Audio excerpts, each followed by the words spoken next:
We're not invincible. We're only Carl, sit down. Podcast started. That's so unprofessional, Carl. Fucking sit your ass down. We started, Carl. Jesus Christ. Sensei. Oh, yeah. Hey. People don't know. But this is... So because like we're very professional and we keep to our schedule here at Have a Word, the podcast. The podcast. That's what do you remember when we had like that back and forth at the start? We were like, it's the Have a Word podcast, and you were like, no, I want to call it Have a Word, the podcast. I want to put it that way around, and now it's just Have a Word, and it just doesn't matter. Yeah. We haven't seen each other for a week. So long ago.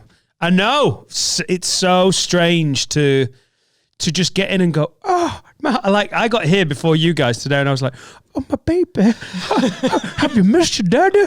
Oh, that's right. I was like, oh, it's so nice. It's so the good. longest gap we've had in podcasting since we started, because we never left it more than a week, did we, when we started? I'm sure we had early doors, like episode 5 or 6, where you were away or something, and we had to stretch a record. 10-day gap. But that feels like, I really mean it, it feels like 12 years ago in podcast terms. Yeah, these last 6 months have been a really long decade, haven't they? And it's the best thing ever, but it feels like we've done so much in 8 months. What is it now? Carl September? looked at me then because I made a hack joke. He gave me a little because I said, did you? Did she? Sorry, mate, go on. Steph said that on Twitter about Scousebird Prob, Steph Johnson. I haven't seen it from here. Oh, she said that exact line. Oh, really? Yeah. I've seen loads of it. Yeah. The last 6 months of it. I just made a hack joke, and it's the Patreon, so it doesn't matter. But he fucking got fucking. I actually think the Patreon listeners will judge you more harshly than like this is like 4 of them have unsigned already. Like turned up now. This is like a WhatsApp group with comics. Like, oh, that is it. Who's drinking? Can you imagine a WhatsApp group with 528 comics? It's called the Facebook Comedy Forum. The Comedy Collective. I did a gig that was shit, by the way. What? On Friday, I did a gig that was shit, and it was so strange after all this time we've been like pining for being back in comedy clubs. And I was there in Blackpool on Friday night going, well, this isn't what I was pining for. It was the weird, they were like, you all right? What are you doing? Just some jokes and comedy. Someone actually reviewed it on TripAdvisor going, some fucking jokes would be nice. And you're like, oh, I'm sorry they weren't knock, you fucking remtard. Oh, painful. And it was so weird. It was such a weird clash of emotions because I was like, I have missed doing stand-up for so long, and we've talked about it and we've written podcast love notes about it. And then I was there going, fuck you. You're fucking ruining like my 9th gig back. Luckily, Saturday was blinding. But I tell you what else is difficult. The walk from the car to the venue in Blackpool does not put you in a great place to do stand-up. No. It's one of the easiest drives ever. You come off the motorway and they've got an expressway over the houses. It's brilliant because there's so much traffic that wants to get into Blackpool. They've made it so easy. You go past the football ground and you park up and you're like, God, that was simple. And then they walk like to the 28 venue. days later, isn't it? It's 28 days later. Like, there isn't anyone above lower middle class. It's like basically like, hello. I would honestly love to see a middle class person just get lost to wander through going, what is this?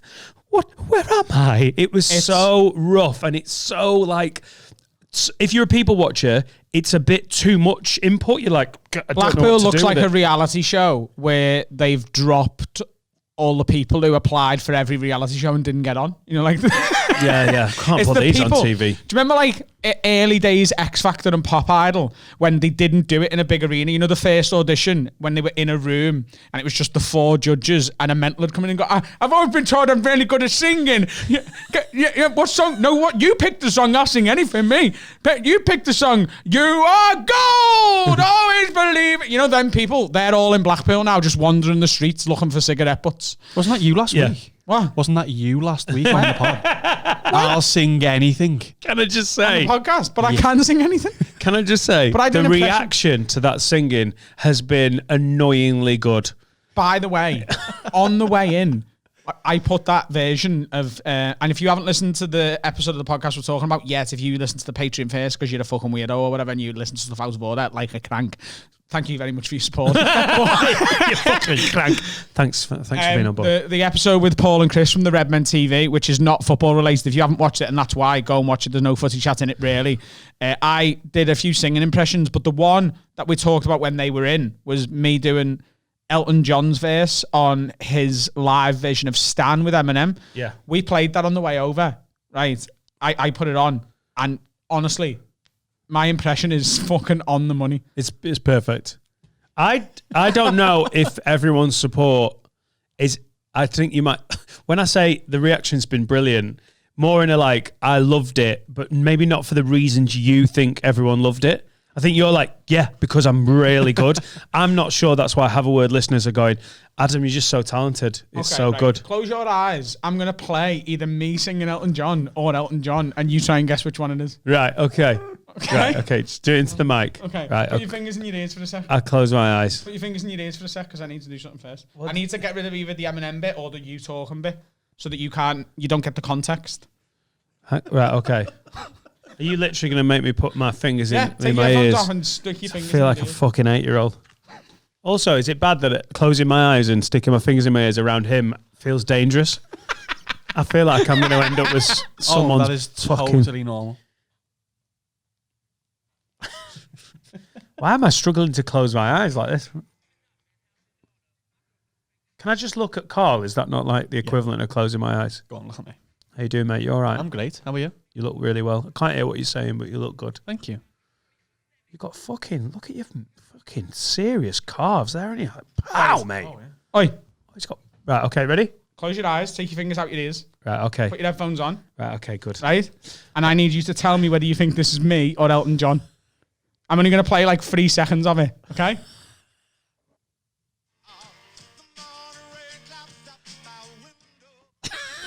Who do you think that is? Who do you think it is? I can't believe we're doing it so seriously. Like a fucking blind taste test. I think, because it had music behind it, there's just a slight chance that it's Elton John, because unless you've whipped out a harpsichord... That was Elton John, wasn't it? But I can see why it was close. But from the... Now play yours, if you got yours. Hey, so. Even if I could, it would all be great. Get your picture on my wall. Shooting Stars, guys. Anyone remember Shooting Stars? Because we are so close to Vic Reeves doing... And now let's hear it sung properly. I never watched Shooting Stars. Shooting Stars was fantastic. So, I'm really gutted that you got that. So yeah, I think Blackpool wise, I think your singing talents, there's a history of cabaret there, and I've seen the people that are fucking swamping around the streets like. Yeah, but I'm better than that, aren't I? I think there could be a following, especially for if I put like an outfit on. If you I put like an Elton John outfit on, get a piano in there. What's an Elton John outfit? Like star glasses, like Deirdre Barlow glasses and like Imar's hair. Deirdre Barlow. You know what I mean? I probably have to put a bit of weight back on because he's a bit fatter than me, Elton John. But I need a piano. I think a piano is like a watch with a good outfit, completes the look. The Elton John look. A what? Like, when you put an outfit on and then you're like, is this good? And then you put a watch on and you're like, nailed it. A piano's the same thing, is it? For Elton John, yeah. You look great. Where's the piano? Who's that meant to be? It's Elton John. if you had to be a musical comedian, if you were like, you know what, even though things are going quite well just talking, I need to spice it up. I mean, we've all been there, ukulele whore. What instrument? Drums.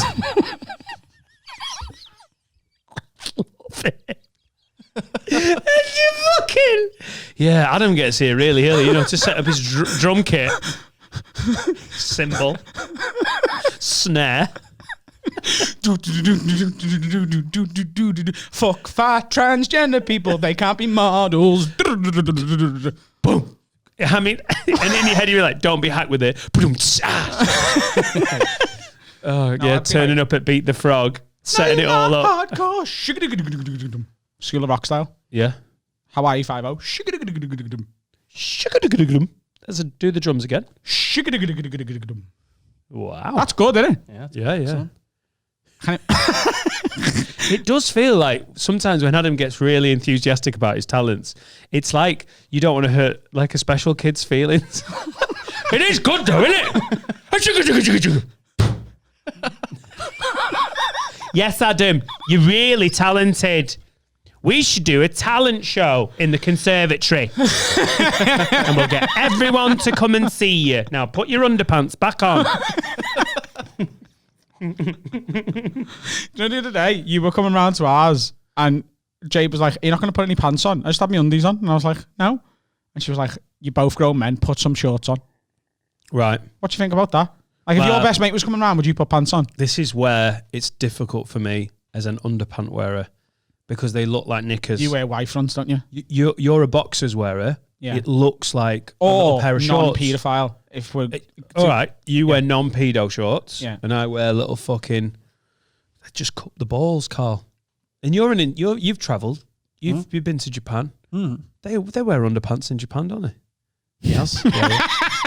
Don't they have dirty knickers in machines or something like? No, there was a prostitute vending machine though. prostitute vending machine. Oh yes.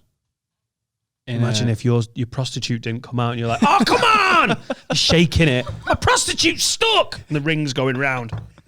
How big do you think this machine is? I can't get out of the machine. Do you know, genuinely, when he first told me about this, which was like a week ago, I thought they were all just like stood in a fridge. Yeah, that's it. Prostitute vending machine. Why am I slapping the table so much now? It's like you've passed it on to me. Competing with me, yeah. Oh, you like top row was the expensive ones, and then tiered down, and then you get you pick one, you get a token, and then you take it to the nearest, like, don't know, pimp, kind of like the man on the corner, and then she just appears out the door. Right. Can I stop the tape? Wouldn't that token be better if it was just, money? I feel like a vending machine token salesman has really become an extra middleman. If the prostitute was like, why is my cut of sucking that guy's dick like down so much? He's like, oh baby, we gotta pay for the fucking tokens, bitch. Yeah, but how'd you pick? Where's he from? Where's the pimp from? I'm a fucking pimp, baby. Nagasaki up in the motherfucker. I'm glad you said Saki.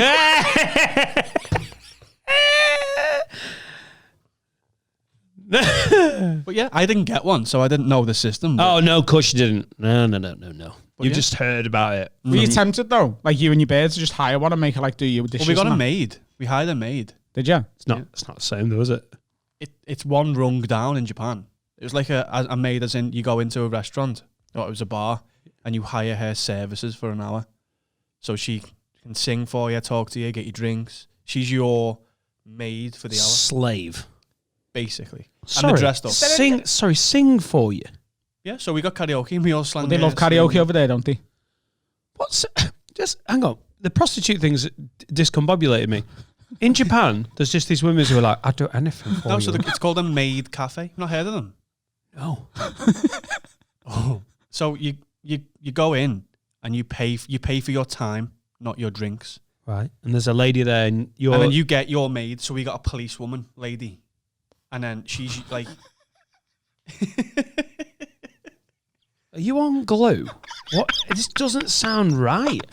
it's There's real. There's a policeman lady. Policewoman, Dan. All right. Sorry. I'm sorry. Every week I feel like you're growing more, and then you just say something like that, and it just makes you look so 1970s. I'm so sexist. Sorry. Tell me about when you bought a woman. sorry. Really? Tell me when you bought your little fucking slave for the hour that I misidentified.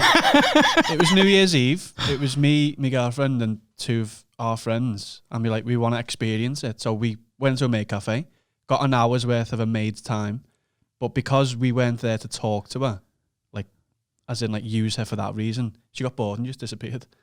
You get your money back? No, so we're still getting our drinks. You get an hour's worth of drinks, as much drink as you want. You can go karaoke, you got snacks. But she just disappeared, talking to a man who was tipping her. Because we weren't tipping her to be, you know what I mean, seedy. Right, but she wanted to be seedy. But because that's the money, isn't it? Men Is pay. there different types of prostitutes over here where you can get them to do stuff other than sex? Can you get them to just like, tickle your back and that? Honestly, I think about this quite regularly. Yeah, like can you hire a prostitute to just come round and just be like tidy up a bit? Yeah. I think you probably get a cheaper cleaner there. No, but like because if you pay £9 an hour, you've got a cleaner. Like if a £9 hour prostitute's not going to look good. He's like, hello. I don't charge £9 an hour. If you hire a prostitute, yeah, with the there's always a chance that like while she's tidying up, you could get turned on a bit and be like, let's have sex. If that's the cleaner, that's a faux pas. So you ask her to dress as a maid. You're like, I'm really into like a maid thing. And she's like, okay, Yeah. I'll be a maid. She's got a feather duster. She's got the outfit. And then you just like, I'll sit here and you start cleaning up. And then you just let her clean for an hour. And you're like, do you know what, love? Never really did it for me, but thanks for tidying up. At like 40 minutes and you're like, oh, the Hoover's under the stairs. Do the ironing, you dirty girl. No, I don't think you wanted to say bitch then, didn't you? I didn't want it, I don't. Dirty. Do you reckon is there a conversational prostitute where she'll just talk to you for a bit? What's Yeah. that from? 2 pints. Is it? Conversational prostitutes. Just have a chat. Genuinely, you know how you always like rip me for thinking that there isn't any type of porn? Because I just think you can get so niche. Like, if you can imagine a type of porn, there is a type of porn, and then you can't find it. But I honestly think any variation of conversation, talking, like nestling, like breastfeeding, fucking wiping someone's bum, I think some dirtbag or weirdo has asked a woman to do it to him for money. But I think, could you just come round and just talk to me? I mean, I don't know if every prostitute's going to do it. Like, I'm sorry, love, that's not one of the services I provide. Why do all the prostitutes sound like Bernard Manning when you do that voice? Because that's what I'm into. I'm into a 48-year-old Barnsley prostitute. You all right, love? I could come round yours, but I don't drive. Do you know what's weird? I'm going to have to come on bus. You suit that voice more than you suit your own. Thanks very much. Thank you. Thank you. My name's Beryl. I'm your prostitute. I'll be here an hour, but my husband Graham's picking me up at 10 to, so let's get fucking lickety split. and I don't do splits. I imagine there is some type of like prostitute who's like, I don't do the talking, I just want to suck you off. Because I just find it sad. Like, could you just hold my hand? No, love. I'm here to shag. I'm not your mum. Listen, I've got my standards. I'll knock you off. I'm not fucking... Who's holding hands with their mum in bed? What? So you asked her to sing. you know. Did you ask? Are you warm? You feeling No, hot? I'm not warm. I'm just, my head's everywhere. Are you had this girl for an hour. Mm-hmm. Lady, cafe slave lady. How much did that cost you in sterling, please? Probably like 30 quid. 30 quid. Yeah. You But didn't that's ask all her your to drinks. sing or anything. You just That's asked with her all to your get drinks as well. Yeah. And you could have forced her to sing for you. She'll do, like, if you want to talk about the footy, she'd sit there and try to talk about the footy. Did they speak English? Some of them do. They're the more expensive ones, obviously, because they get the tourists. Yeah. Oh yeah. But what we did, because we didn't want to, I got the karaoke machine and sang My Heart Will Go On by Celine Dion. And all the men in there fucking hated us because they're trying to talk to these girls and there's 4 knobhead tourists in Yeah, the not corner taking singing. it seriously. Yeah. So they didn't really want us there, but we were spending money, so... Would you ever go to a swingers club? No. I just don't know how you don't burst out laughing at a swingers club.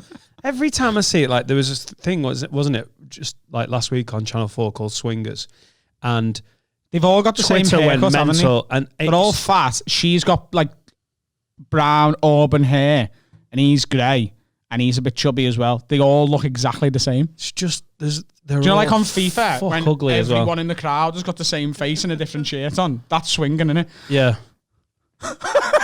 there isn't a good set of fucking gnashes in the room between like, yeah, we come swinging. One tit's flopped out. And that's just the men. Whoa! You can tell someone's been gigging again. Yeah, I just don't know how anyone just doesn't like any of those sexy things like, we got a lady and she was dirty for like, how you don't just piss yourself laughing. I just don't know how you don't laugh out loud in their face. Like, it's too hard to even imagine. Have you been gigging anywhere else the weekend, or did you just do Blackpool? Did Blackpool. Friday was rough and Saturday was great. It was exactly what you want, a sort of like weekend fun working class. Like Blackpool can be fun when everyone's like, yeah, this is quality. Yeah. But Friday was like, ugh. Yeah. And the walk to the car, horrific. But on Saturday, you're like, yes, this is what you want. Where were you this weekend? Well, Saturday I was at Hot Water Comedy Club. Did 3 shows there. That was fantastic. And very happy to say, if you're listening to this, go and book some tickets because I am there tonight when this goes out. I'm there Wednesday the 2nd, Thursday the 3rd, Friday the 4th, and Saturday the 5th of September. It's been very, very fun in there. If you want to come and see me do some short sets, 20 minutes or so, I'm going to be there all damn week, baby. Hot Water's amazing. I've really, really enjoyed it. Saturday night, we had a fantastic time because one of the lads is leaving. Do you know Tom, who works on the bar? The Viking-looking guy now. He used to be clean-shaven and that. He's leaving, so he asked a few of us to stay down for a drink. We did. A few of the staff, me and Carl and Binty stayed. We stayed there till like 5 o'clock in the morning. Yeah. We were playing hide and seek at Hot Water. So we had the full run of Hot Water Comedy Club and the parlour upstairs, and we were playing hide and seek. What? Oh, it was fantastic. Fucking amazing. You know, I wasn't jealous about any of that drinking until you said about hide and seek. Yeah. Sounds fucking brilliant. It was phenomenal. And I am the king of hide and But he didn't win. Yeah, especially when you know where the stock room is. Carl's really good at hide and seek. One of the and lads he's hid in the fucking ceiling. hammered. What? One of the lads hid in the ceiling and he won. No shit. The fucking predator. I hid in a cupboard. He hid under the bar. Under the bar, but behind a little curtain. Like he's like a contortionist, this cunt. Yeah. I've hid in here. I've hid in this room and I couldn't find him in here. I'm not going to tell you where he was because he'll get you at some point and it'll freak you out. Exactly. I did exactly what you're doing. I couldn't find him, Dan. It's insane. He's like origami. He's like origami. You can just fold onto. He's not like a small person, is he? No. Right. If that frame was a cube, he could get in it. Richard Pryor there. I love his eyes when he's like, I'm telling you, it's true. I've hid in 2 places in here. And it's not a big studio. One of them I found, and the other one I just couldn't could hide find. again. And he scared the shit out of me. It was just after you'd gone home the other day. Imagine getting a prostitute and asking her to play hide and seek with you. Hide and seek prostitutes. Unbelievable. If you are watching this and you are a prostitute who does this sort of thing, Sex do worker. get in touch. Have a word pod at you. No, I don't want to shag her. I want to play hide and seek. Yeah, I think they're called sex workers. Awful. You're just an awful person. You need to sort that out. It's not sex work if we're playing hide and seek. Well, then she's not a prostitute then if you're playing hide and seek. She's a hide and seek prostitute. You don't have to talk some shit. Want me pen back? Right, good. Good. Just stop banking it around. That's what else we do. Fucking love to get drunk and take drugs and play hide and seek. That sounds awesome. Hide and seek on Coke would be a giveaway though, wouldn't it? When everyone's gone silent, where is he? And you just hear...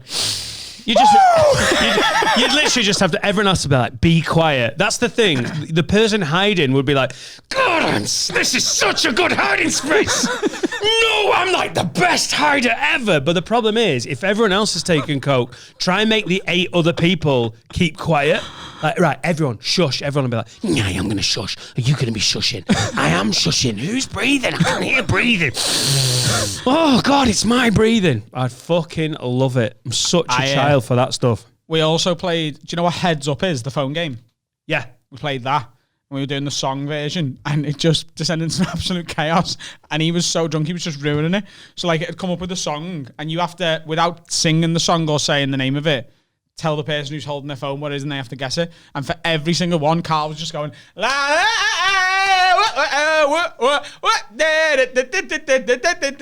and then he'd be like, no, look at me, I'm doing it right. And then the person with the phone, because we're all drunk, is like, I'm looking at everyone else, like, no, look at us. Ben was just hammered, you know, show manager Ben. For everything, he just kept going, I'm walking here for no fucking reason. It was absolute chaos. Fair to say you've been drinking quite a lot at this point. I was all right, wasn't I? I only had like 4 or 5 drinks the whole night. Yeah. I was... Like from like 8 o'clock at night until... What time did you get there? About 9? Yeah. From about 9 o'clock. Because I wasn't really going to have a drink. I drank a lot on Friday night after the Jonathan Ross thing I did, which we'll talk about in a minute. I went out with like the producers and stuff because that's like the done thing, isn't it? They're giving you a bit of work. It's nice to make those connections. I stayed out with them. Good networking. Great networking. Great networking. I think we should really talk about some consumables and get on together on a Zoom. Absolutely great. To be honest, guys, as soon as I film TV stuff, I love to go drinking with producers. And a lot of people say, Adam, do you love getting shit-faced with all your mates from a comedy club and playing hide and seek like drunk children? And I say, no, I love networking. But if you could just close your eyes and count to 20 and see if you can find me. Okay, good.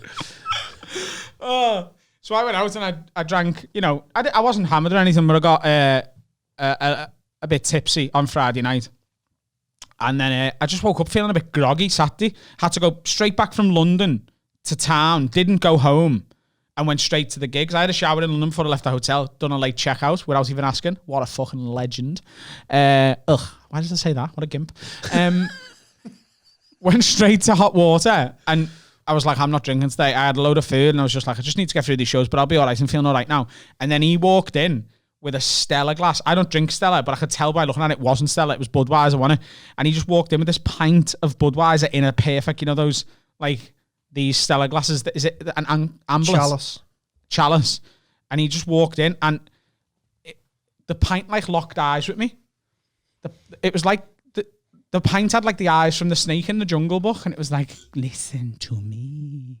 And for, like, 30 seconds, I was just staring at his pint, and then I was like, well, that's that, innit? So I was like, I'll have a couple, and then a couple turned into staying out till 5 a.m. playing hide and seek. It was one of the best nights of my life. It was fantastic. It sounds amazing. How are you with the hangovers and your eating? How's that going? Because I've had an appetite for like 3 days, What? So normally, the day after a drinking session, I like don't eat all day, and then it gets like 10 o'clock at night, and I want to eat everything. Like, genuinely, that's a normal habit for me. Not an all day, can't stomach anything, don't want breakfast, lunch, and then it gets to 10 and I'm like, I'm ordering salt and pepper chicken with fried rice and chips and prawn toast and spring rolls and ribs, and I'm getting everything all at once. And I cover it all in curry sauce, and I have like 2 cans of cherry Coke, and I just inhaled a lot. And it just hasn't come. Like, the first thing I've properly ate was this morning. We went for a bacon sandwich. I just haven't had any appetite, and I had to force myself to eat that, really. I haven't had anything apart from that today. I've been up since like 8:30, 8:45, and I'm not hungry. I'm struggling to finish a Fanta. I feel really weird. I wonder what's happened there, like if you've shrunk your stomach a bit or something through the dieting. I don't know, because I've been hungry recently, haven't I? Like, when we've been doing the podcast, I've ate like even when you guys haven't been. It's amazing, man. If you can start boozing a bit again and then still calorie count, because that is when I honestly become just like a fucking Tasmanian devil with carbohydrate. I can be disciplined, and then even when I was dieted, and then as soon as I'm hungover, I'm like, it's just horrific. I weighed myself today though, and I'm now officially 3 stone down, which is right. You need to stop this now. It's getting ridiculous. Another half a stone, I reckon, and then I can sort of yo-yo a bit down there. You know what I mean? I can put a couple of pounds on, then lose them. But there's a jacket I bought that doesn't fit me yet. I bought it yesterday. Is that the one? No, I only bought it yesterday. No, but is this the thing that you're aiming at? Yeah, if that jacket fits me, I'll look a lot all right. Like, it's very close as well. I reckon it's about £4 away from fitting well. Do you mean a jacket that you can wear on stage? You just wear it unzipped? Yeah, it's from the Liverpool shop. Even unzipped at the minute, like zipped up, it actually looks better than unzipped, doesn't it? Yeah. Weirdly, it's got like a bit of give in it. But I'd have to put it on to show you it. But right. I put it on yesterday, and he was like, lad, because we're going to join the gym. Actually, yesterday we went to town to join the gym together, and instead just went for food, which I didn't eat. But yeah, we're going to join the gym. Going to get a bit toned up. Going to Ibiza next year for Paul Smith's stag do. I can't be the fat one. With Paul Smith now, who looks like he's ready to join the fucking UFC. Mate, when Paul Smith came on this show, it really got in my head. I've bought 12 kilogram dumbbells since he's been on this show. I haven't seen him for months. Paul can do that with his dick now. 12 kilograms. It's so annoying. You're like, well, come on. I don't mind you being one of the funniest, most successful comics in the Northwest. Don't be good looking as well. But don't get ripped as well. He's had his teeth done, and they don't even look shit. Come back with his fucking little turkey teeth. He didn't even have the good grace to get fucking shit turkey teeth. He got the good ones. Rat. And he's like, fucking hell, half of Liverpool was in the fucking... Although I have to say, with the turkey teeth thing, the smile that they do is so funny. Like, have you got your teeth done? Yeah, like every smile, like try and get every bit of the teeth in. It's fucking hilarious. Yeah. All right. Well, good luck on your weight loss journey. Another half stone. But maybe just tone it, like fucking calm it down now. Why? I was supportive at first, but now you're getting annoyingly thin. It's pissing you off. It's starting to do my head in. I don't want to be the fucking... I don't mind it when we're equally like a little bit of tub, but I don't genuinely... Oh, see, that's going to really fire me on. This is actually help. You get so competitive, don't you? Now I'm like, I want to be here in a few weeks with my top off. I tell you what though, tattoos and shit. when you go tanned to as fuck. Turkey to get your fucking teeth done, I'm never doing that. No. Because the photo Paul Smith sent me, because you know how they do your teeth? They shave them down to like pins. yeah, like And you Sleepy stick them on. Hollow. Yeah. Did I show you the picture of Paul? No, Oh. but I can imagine it. It's terrifying. Yeah. And if I had my teeth done, I'd still be in my head like, but my teeth really look like that now. Oh, the- because you know that These they are were my filed teeth. down. So I've got like 3 weeks left on me. Yeah. Me trays, and then he's putting a few like sort of composite bits of bonding on my teeth, so these are going to look really straight and white in a few weeks. But I'd never go and get like the drilling done in Turkey. Not for me. What would you get done if you were got sponsored like Adam? You're podcast doing well. You're doing stand up on TV. What we're gonna hear at fucking Sexy Lids, cosmetic surgery. What would you get done? Is this guaranteed that it's going to look good afterwards? Honestly, even if it doesn't look right, they'll redo it. They'll get it right because it's they're using it sponsored. We'll give you one. We'll give you one procedure. I've got to get a new eye. Is that no? That's your whole calling card. I've got to get a new eye. No. If they can fix it, I've got to get a new eye. No. What if they medically put your dick bigger again? Right at I the don't wrong. want to hurt people.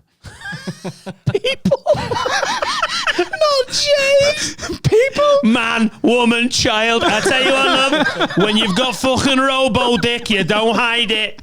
Eh? Why would you do it, Adam? You came to the shopping centre today, love. You knew the risks. Fucking people. Stop sticking your dick in people, Adam. I can't. It's a 15 grand new dick. Jade's like, I'm fine. I don't even see it. Don't worry about it. Oh, You can't good get your Lord. eye done. You can't. Why? It's your eye. Look, I don't want that to be the thing. I don't want to be the guy with the eye. No. I know I am the guy with the eye, but I don't Like want. Jonathan Ross getting his lisp fixed. Speaking of John. Yeah, no, I would. Would you? What would you do your eyebrows? Cha.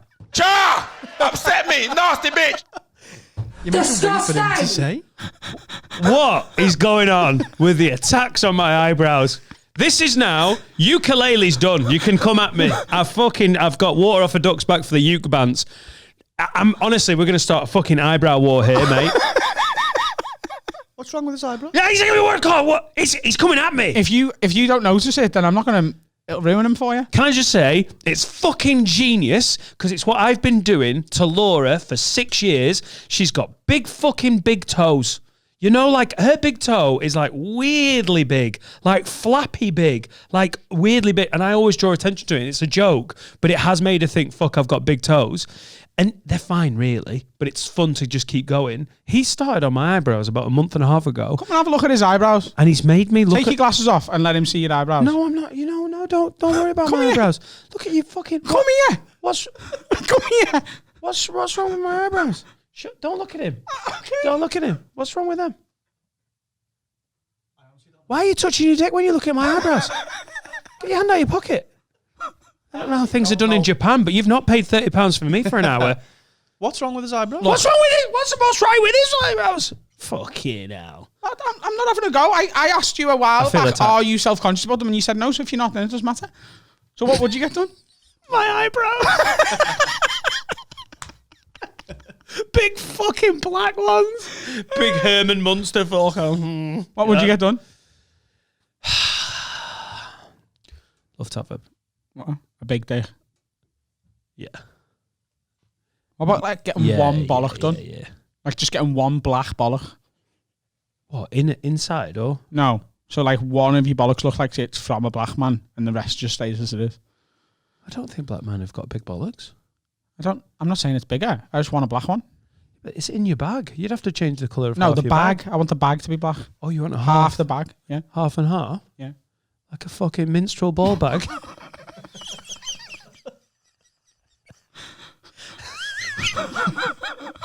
You can tell we've not done an episode for a week. It's so giddy. It's so giddy. Yeah.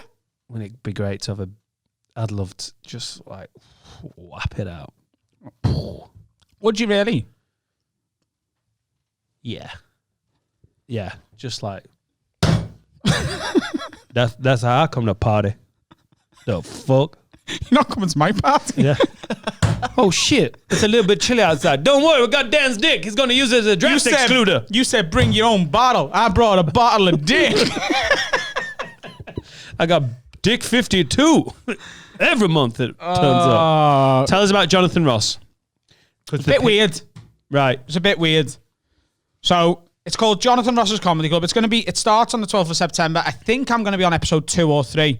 When was this? About 4 or 5 days ago, wasn't it? It was on Friday night. Yeah. So got asked to do it. I had to do 2 minutes of stand-up that they're cutting down to 40 seconds for the telly, which is just odd. It's just odd. And, you know, I'm very, very grateful they asked me on. If the producers are listening to this by any chance, I imagine they're not Patreons, but... Thanks for the gig and great networking afterwards. And super grateful for the opportunity. I think what they've done in a short space of time, because they got this commissioned really recently, and they were like, right, we need to create a new stand-up TV show. And they've tried to make it a bit different, but I'm such a purist with stand-up that it's called Jonathan Ross's Comedy Club, but it's not shot in a comedy club. It's shot in the studio they do Loose Women in. And like, Jonathan Ross isn't a comedian, and he didn't compare it like a comedy club. Like, if it was Jonathan Ross's stand-up showcase, that would have made more sense to me. But it's called Jonathan Ross's Comedy Club. He came out, he had a chat with the headliner who didn't go on till later, who was like sort of on the couch, actually on a stool, sat at the bar of the comedy club. And then he brought the first act on. So there was 2 acts doing 8 minutes that they're cutting down to 3, then a break. But 8's doable, isn't it? 8's very doable. Absolutely. 2 acts doing 8 minutes and then a break. They're getting cut down to 3. Then another act doing 8 minutes, cutting down to 3. Then 3 acts doing 2 minutes. And then the headliner doing 12, which gets cut down to like 7 or something. Okay. But like they went over the top of the social distancing. So there was like 3 meters between every table or 2. There's about 25, 30 people in the audience. What was that message you sent us? It looks like a Cafe Nero.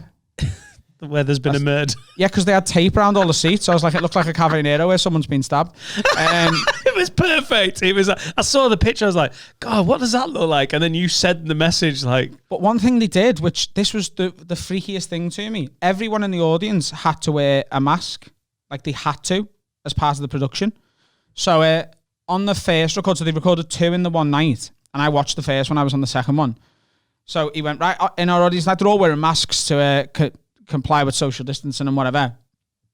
And we thought we'd try and settle like a long debate in this country of what's better, cats or dogs. So we gave our audience the option on the way in of a cat mask or a dog mask. And as you can see, no one gives a fuck. Just a little joke. And then on R1, he gave everyone a mask with Jimmy Carr's teeth on, smiling. So when I was on stage, I was looking out at a largely dark room. Bit lighter than a comedy club would be because it's in a studio, but everyone just had the exact same smile on their face. But you know when like someone's eyes don't match the mouth? Like, imagine if I was frowning. Yeah. It was just a bit disconcerting. It's happening this with the mask everywhere, isn't it? You can't, it's funny because you're having to try and express things, you know, in the shop when you're like, it's difficult. It's hard to smile with your eyes. Yeah. Yeah.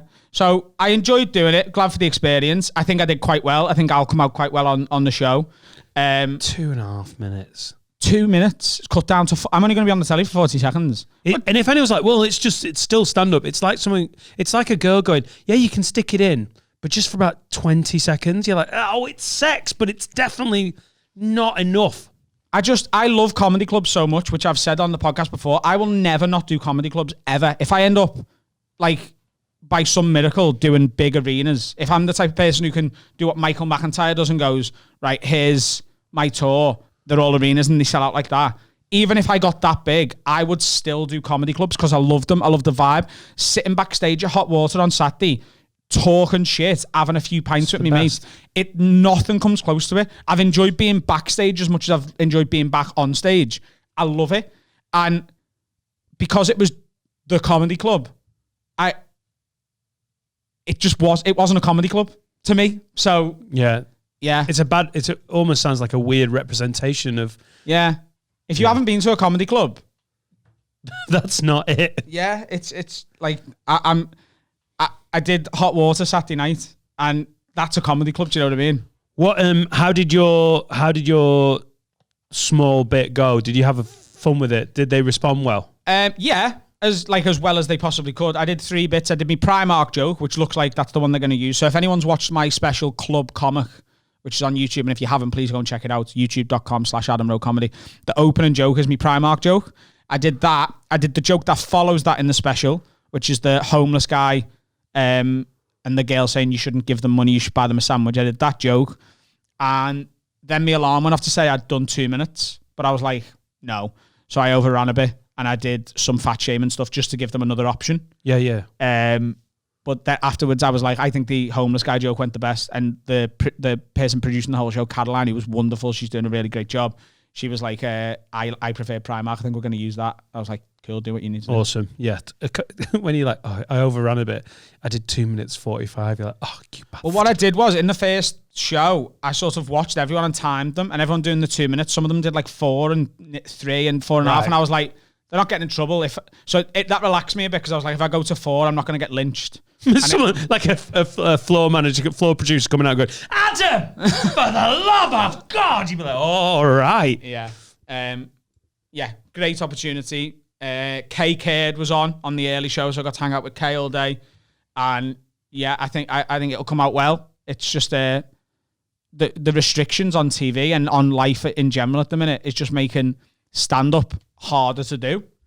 I think maybe that was part of Friday as well in Blackpool. I don't think some of them people were ready for the restrictions about where you have to wear a mask, because they were like, you don't have to, like, a lot of people were arguing with the staff going, this isn't the law. You don't have to wear it. It's in a bar and a pub. And you're like, we're not a pub. We're not classified as pubs. But the audience wear masks. There's different, you've got to wear a mask at the bar area. You're allowed to sit down. The rules are so weird, and like that you have to wear it unless you're having a drink. So in pubs, you don't have to wear masks. In restaurants, you don't have to wear masks. So people go, licensed premises, these are the rules. And comedy clubs can be shut down if they don't make people follow the rules. And there's actually rules about where you have to wear a mask. But they're not rules, though. They're guidelines, because I've looked into this now. There's absolutely no legislation. Right. All the legislation's been removed. Any venue at the minute who's like, it's the law, or any people who are like, it's the law, it's absolutely not. So Ryan in Blackpool was sort of like, that was his point. He was like, we can be shut down if we don't do it. It can't be. It can't. Because everyone... God, it'd be good if there was more clarity on this, wouldn't there? Like, I'm telling you, a venue owner thinks there's fucking... I'll text them in a minute. I'm telling you now, first of all, anyone who experiences extreme discomfort, and you get to self-define that by wearing a mask. And I'm not saying I'm in either camp here at all. I'm just laying out what the facts are.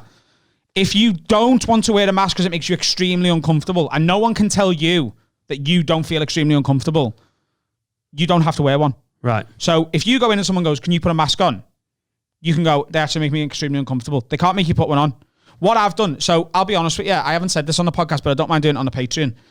I can't wear them. I'm asthmatic. I've got a problem with my nose from years ago when I got beat up by a bouncer, and I find it hard to breathe. The top of my nose scabs over, and it's horrible. I have to like pick a scab off when it gets too much and it blocks my nose, right? Mama like that. Mama like that. I struggle with me breathing a bit. I'm being asthmatic as well. It makes me feel awful having a mask on. So we've been a couple of times in town, me and Carl, and I've been on my own a couple of times. And what I don't get people kicking off on each other. I think that's insane. But like if I go into a shop and they go, can you put a mask on, please? I can handle it for a couple of minutes. So if I'm just popping in to see what they've got or whatever, I will have one with me and I'll put it on. But if I know I'm going to be in there for a while, I just go, I haven't got one and I don't like wearing them. Do I need one? And if they go, yeah, then I just leave. Yeah. Because I get it. If they're your rules in your shop, it's your shop. I'm not asked. I totally get it. Then I'll fuck off. I'm not going to argue with you. It's absolutely sound. But I'm also not going to wear it. And that's how everyone should act. If you're allowed to go in, if the shop will let you go in without one, crack on. And if they insist on it and you don't want to, then just fucking leave. It's sound, isn't it? Yeah, it's funny because doing I think fucking selfie videos in a fucking car park, ranting about the security guard on Tesco. He's on £7 an hour. Just fucking leave him alone. Yeah, I think it's hard because venues that are open have gone early, haven't they? They've gone as early as they can. Yeah. And they're worried that they're going to be shut down because it could be absolutely cataclysmic for their business. And Ryan is just trying to be really, really thorough because he's worried that Blackpool Council... I also think there's going to be some variation of how councils are going to like follow up on it. Can't be. They can insist on stuff, but they can't legally make you do it. But the government sets the law, not a council. A council can't set a law. But it's not a law, is it? No. It's guidelines. Yeah. And also, it's the fines are only given out by the police. But then there's another layer of, yeah, but we all want this virus to sort of to stay on top of infections so that we can keep open. And you're like, you can almost see how like an airborne virus and having the mask on and people adhering to it. Because if everyone goes, well, I feel uncomfortable. Now you do. And a lot of people genuinely do. But a lot of people are just being contrarians and going, totally. Yeah, I don't like being told what to do. You're like, really? Do you like any rules? Like, don't like slap your dick in a child's face. Do you hate that rule as well? Yeah, I just do that anyway because fuck it. I won't be told what to do. I think a lot of people are just being difficult. Yeah. So it's a fine line. I can understand why Ryan is jumpy about it, but I mean, if he doesn't have to enforce those rules, it would be better for comedy clubs if people could go in there like pubs. It would be one thing if restaurants and pubs were the same rules as shops. Then you could be like, well, a comedy club, you'd have to do the same. But for it to be different in restaurants, pubs, and then different in comedy clubs doesn't make any sense. People want to sit there and laugh. I do genuinely think we're very, very, very fast approaching the end of social distancing, because I know France now have said that you can have up to 5,000 people with no social distancing. So up to 5,000 people concerts are back in France. I don't think we're going to be that far behind France. I don't think we can be because of how close we are geographically anyway, and the whole borders are open and everything. And like, I keep seeing news articles, and I've become so much more sort of open to discussion on this virus. If you go back and listen to what we spoke about, we were very, very careful at first, and I'm not now, to be honest with you. Like, I don't really care about it anymore. The more I read about it, the more it seems like everything's genuinely going to be okay. Like, I showed him before, there's an article today in the Liverpool Echo which said more tragedy in Liverpool as COVID-19 deaths, more COVID-19 deaths confirmed. That sounds like there was 100 deaths yesterday in Liverpool. 2 deaths, and they were both from, like, one was from 8 weeks ago and one was from 12 weeks ago. And they've just been added to the total. It's like, it's clickbait, isn't it? It's clickbait, and it's terrifying people. Like, at the minute, there's like, oh, there could be a spike because there's like more people are positive, but no one's in hospital. Like, no one's going to hospital anymore. Like, if there's loads more testing. There's loads more testing, and like, if everyone in Europe's got it, everyone, if you've got it and you're sitting this far away from me, but neither of us are sick, it doesn't fucking matter, does it? Yeah. Do you know what? I'm not even that fussed about. Like, I just want us to be allowed to trade. I'd love to be able to get to Christmas, because even till, like, still I'm wary that they're going to do a shutdown of gigs and shutdown of bars and restaurants. And I know they're going to localize it, but all we need to do is like Manchester and Liverpool go, and all of a sudden that's a massive chunk of our circuit. And it sounds like I'm being selfish and I'm just thinking about finances, but you're like, yeah, I am, because we're a young family, we're healthy. There's no more self-employed support scheme. No. They're not going to do it again. They've said even if there's a second shutdown, there won't be more support for self-employed people. There's going to be a long-term effect on our mental and physical health if we lose a house. I'll say this on the record to you and our very close-knit Patreon community and Carl right now. If there is no second lockdown by the end of September, early October, there can't be one, because the country will never recover. The government know full well, and you got to remember, these are Tories. They care more about the economy than they do about health, and they've had to switch that a little bit because of the virus, and they've got to try and win the next election. People are going to remember this come the next election, and they've had to go. There's no stomach for a second lockdown. They can't do it, and especially at Christmas. So the hospitality industry, bars, restaurants, comedy clubs, theatres, a lot of them do about 50% of their annual trade in December alone. You know this from working in bars. 50% in 1 month. If they don't get that, everywhere will shut. It will be like walking around in a zombie apocalypse film, walking around the city centre. We're close to that anyway, and they know that. They know that better than I do. They know more than me. They know what's coming. They know what's being. There's absolutely no way they can do it. If we get to the end of October, middle of November, and things are starting to spike, I think they'll come out and go, there's nothing we can do. If you feel like you need to isolate, but everything's got to stay open. So why do they keep talking about local restrictions? Because I think they've got to be seen to be doing something. Because that's what freaks me out. They are charting this like a regional league table and going, hot spot, you're in a danger area.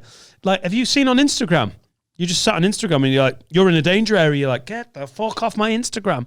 I don't think there'll be a national lockdown of anything. I think national rules have been done with for a while. There's no stomach for it. There's no justification for it. They can't shut London down again. I worry that, I mean, you're talking about Christmas trade. The theatres are in Shit's Creek because their pantos are gone. They can't organise it quickly enough. So theatres make a huge amount of their revenue annually from probably 70%. And they're gone. They can't organise them quick enough.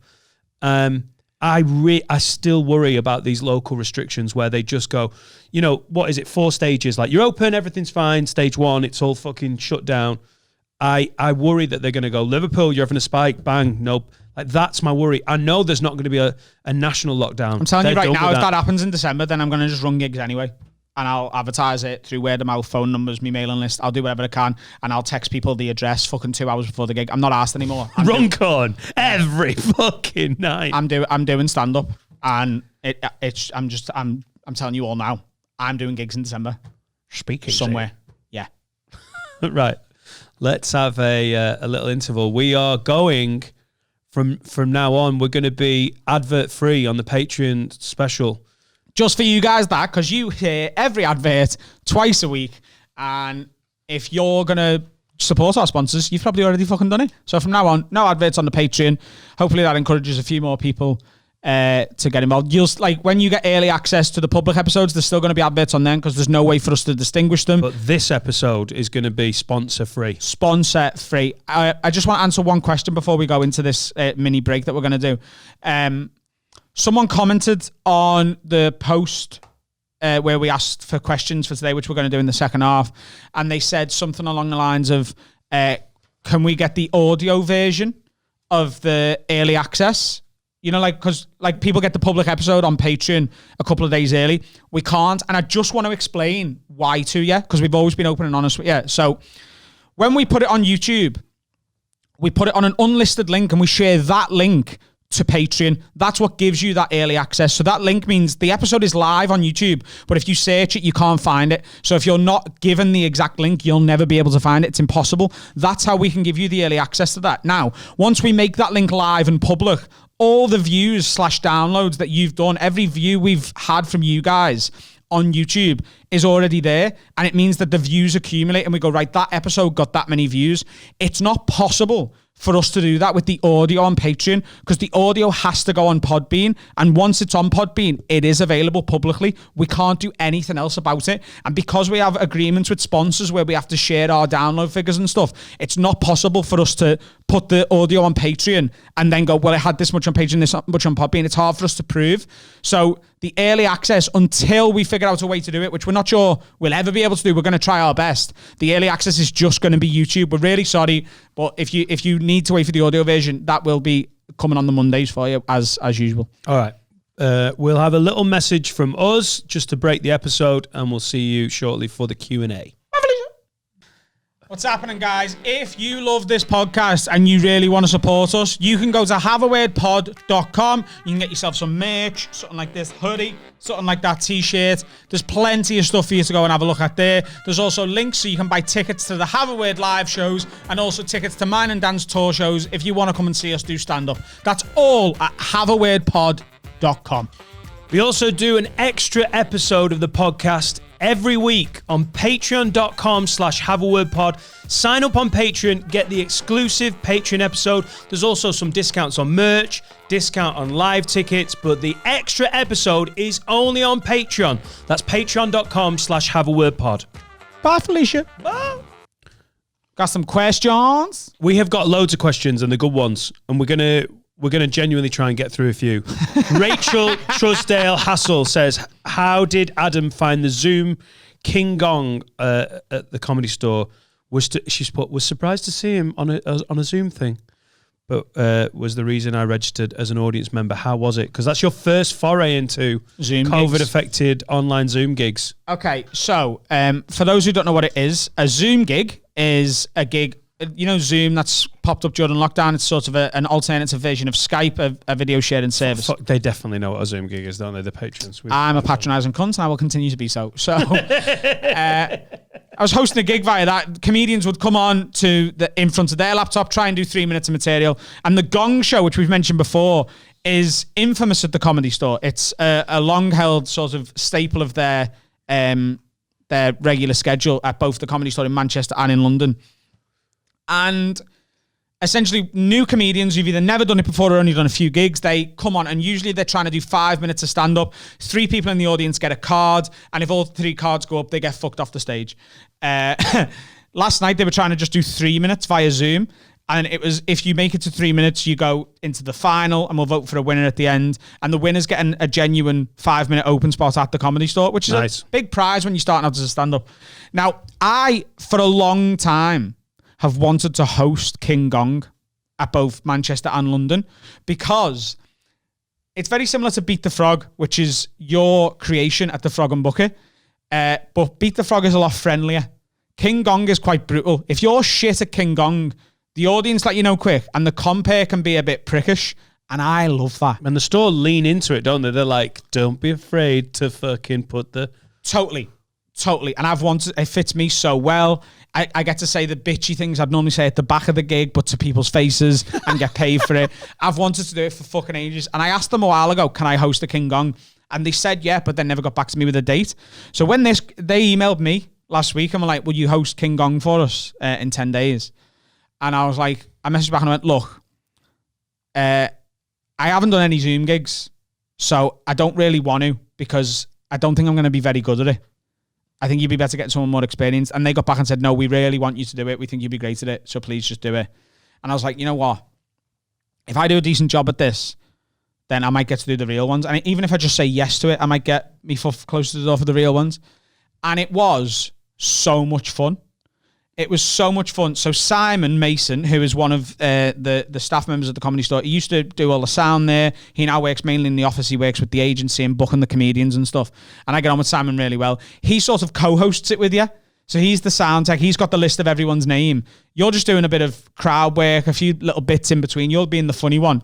But he helps you out. I go, Simon, who's the next act? And he introduces them. I was having a laugh with him. You've got like 4 people at all times who are watching via Zoom in the audience, so you can hear them and interact with them. On the front row. The front row. And what they did was, so the 4 people on Zoom were the judges, and they had to like wave at their screen if they wanted someone fucked off. And after every act, one of the judges got removed and a new person got brought in, so the judges were fresh all night. The whole show was streamed on Facebook Live. And it was just like a lot of lunatics. You're also getting the benefit tech-wise of doing this late in the process. Yeah. You're not one of the first shows where they're like, oh, sorry. Oh, that's not quite. Like everyone, I've done 3 of these Zoom gigs. Everyone's been better than the last one in terms of like, you're like, oh, wow.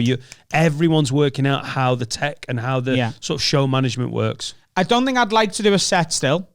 I think if someone asked me to do a set, it would have to be, again, a reason where I'm like, oh, I've wanted to work for this guy for a while. So, you know what I mean? I'll hedge me bets with stuff, and I know what I'm doing and stuff like that. But it was hosting. I knew it was just going to be a chat. It felt more like podcasting than gigging. It is, really, isn't it? Yeah. And I was like, I'm a decent podcaster now. I know how to be funny to a camera, and I've got a co-host there. And it was dead fun. And they were made up with me. They've asked me to do both London and Manchester hosting the Gong Show now, which genuinely, like real bucket list stuff, I've wanted to do it for a while. It is, isn't it? Wherever you start out, your first gigs, like Rob Mulholland last night missed out on doing Beat the Frog as a compare for the first time. And he was like, I'm fucking gutted. Because that's where I very first saw him. Wherever you stepped on stage for the first few times, you want to be the fucking heavyweight there, to be like full circle. You want that, don't you? You started out by doing gong shows back in the day. Yeah. Yeah. It's exciting. I only ever did King Gong once, and I got gonged off. Really? Yeah, I got... It's just such a fucking crapshoot, though, isn't it? You don't know. Well, I got a little bit lucky and then really unlucky. So it was in Manchester, I was the third Scouser on. So Dave Airy, who I started stand up with, came with me. Lewis Calvert came with me. It doesn't matter. Yeah, so Lewis went on first and said, hello, I'm Lewis, I'm from Liverpool, and all 3 cards went up and he got gonged off that fast. Yeah. Gone. 5 seconds of comedy. Dave Airy went on and they went, he's got a soft Liverpool accent, so he lasted about a minute or so. And then they were like, no, another Scouser, fuck off. And I was on a bit later on, but because they'd already got the anti-Scouse thing out with them, I got to do a bit, and I was doing okay. And I got to like 3 or 4 minutes in, and then I got a heckle. I'd never had a heckle before. It was on like my 7th gig. Someone went, Gerard! Oh. And I went, eh. And Roger Monkhouse was comparing and went, well, that was shit, and just gonged me off. The cards didn't even go up. The compare fucked me off. And were you Scouse? Well, I was dead Scouse when I started. No. Sorry, no. In the order. We weren't all together. We One of split my ourselves least up. favourite thing about Beat the Frog, and I've mentioned it a bit in fucking 15 years, they book on or they ring up and they go, oh yeah, there's 4 of us coming down from Glasgow. It's fucking Scotty McFucking Scottfish, fucking Jimmy, fucking one after the other. Jims. Jimmy Jims. Fucking Jim. He's great. Jimmy He's Jims. got a fucking great joke. And fucking Mark Nelson. And they go, brilliant. And they just keep it as the running order.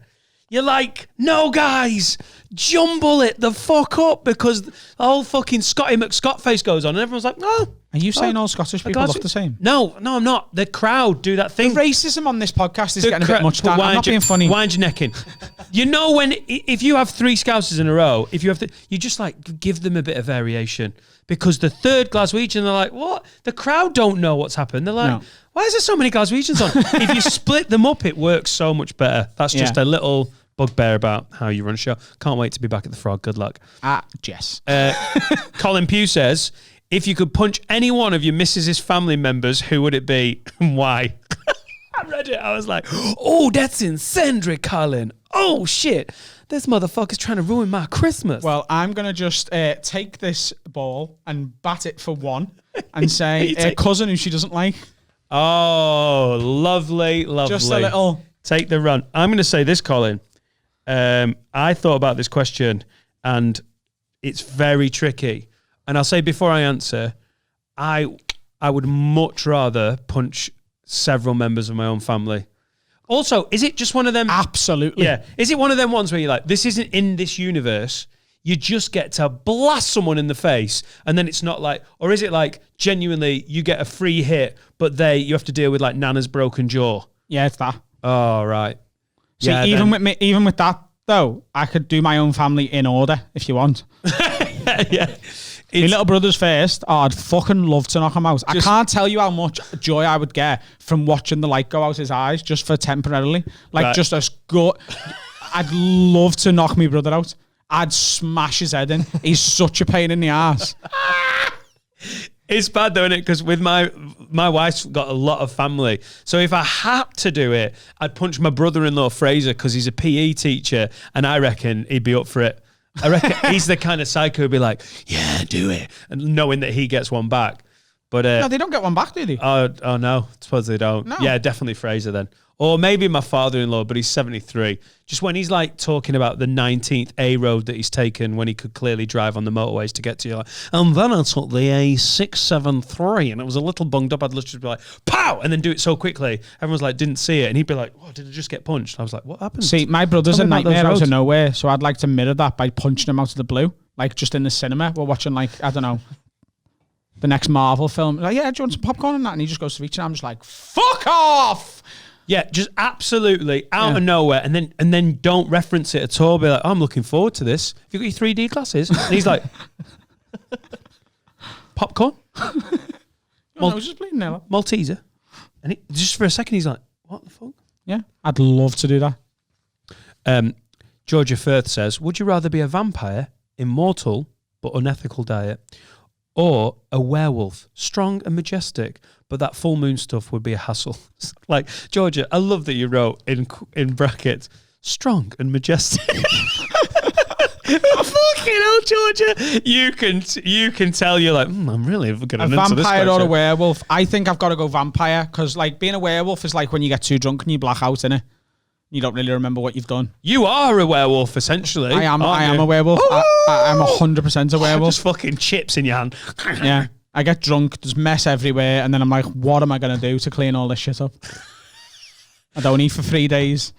I think I'd love to be a vampire. I'd love to just live forever, but I don't want to bite people on the neck. I'm that kind of mental. Not even that in I'd a love sexy to, way though. Couldn't I'd you like just keep it for the bedroom? Oh no! Do you know what though? How would you podcast as a vampire? Like you take the piss out of me for being old now. Wouldn't be able to see it on the camera. Oh no, that's mirrors, isn't it?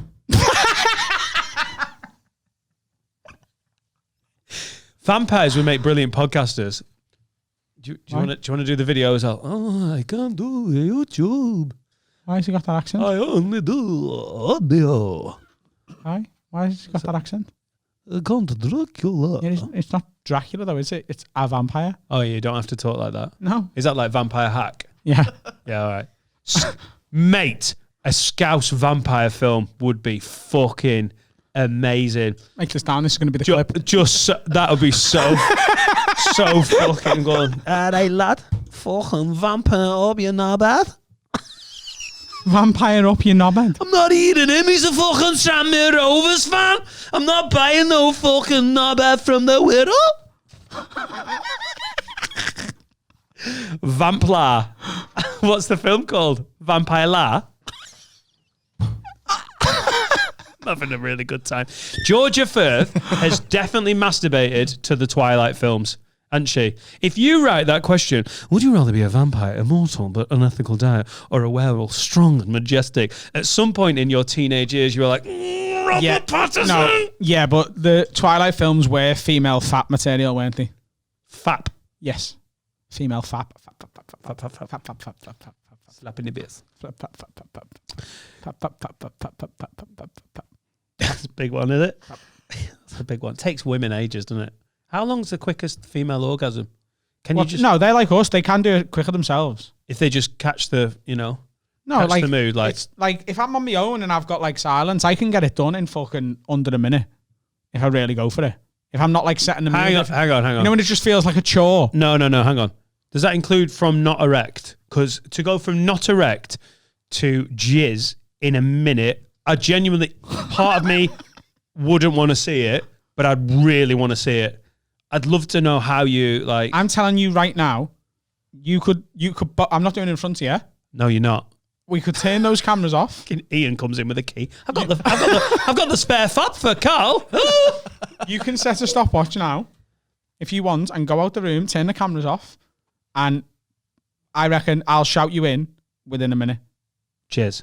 Yeah, and you can feel I'm flaccid as fuck at the minute. No, I don't want to feel. Maybe 2 minutes max. Oh, that's twice the time. 2 minutes. Everyone can do it in 2 minutes. I reckon I can do it in a minute. No, you couldn't. How horny are you right now? I'm not. Jesus. What's the quickest? What just like click, click, boom. No, he couldn't. No, you're being dead silly.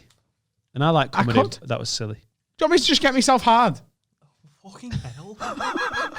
Will that prove it? Fuck, I wish you were a vampire right now. It doesn't show on the... Well, thanks, Georgia. Christopher Pacillo. For some reason, I thought you were going to say Biggins then. Christopher Biggins. Hey up, Biggins! I had one of my mates from uni was a guy from Wakefield, and he used to say, it was like his catchphrase, wasn't at all annoying. Hey up, Biggins! And it is one of those things that stayed with me, and I have said that to Laura a few times, and she does not appreciate the banter. Hey up, Biggins! She's like, don't, I'll break your fingers off.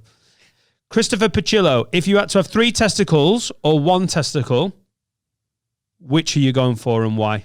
1. Why do you look horrified? 1 ball? Yeah. Why? It's easier to explain why you've only got 1 than why you've got 3. Why? There's defo more people in the world who've only got 1 than have got 3. So it's like far more likely that the girl's seen it before. Less maintenance as well. Yeah. Just 1, innit? How do you maintain your balls, Carl? I do it through Manscaped.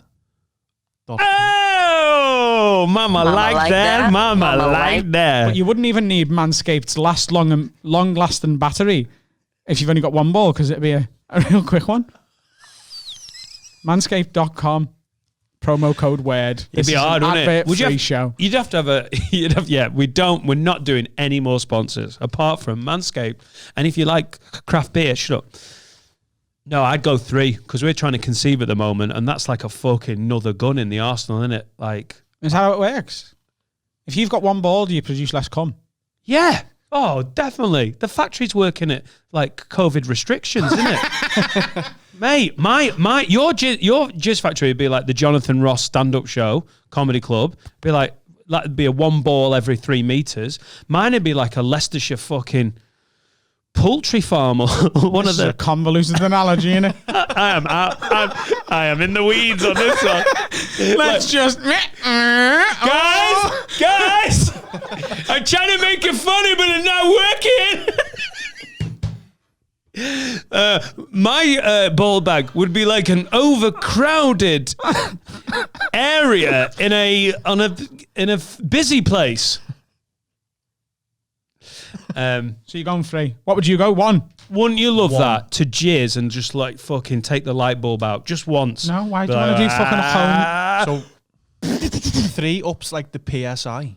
Yeah. What's the PSI? What's PSI? Pressure per square Hang inch. on. Oh, yeah. I thought it was like Pressure per square inch. 3 balls. Production of spunk in ball. Did you? Do you want to stand up for that one? I tried to make it work for PSI.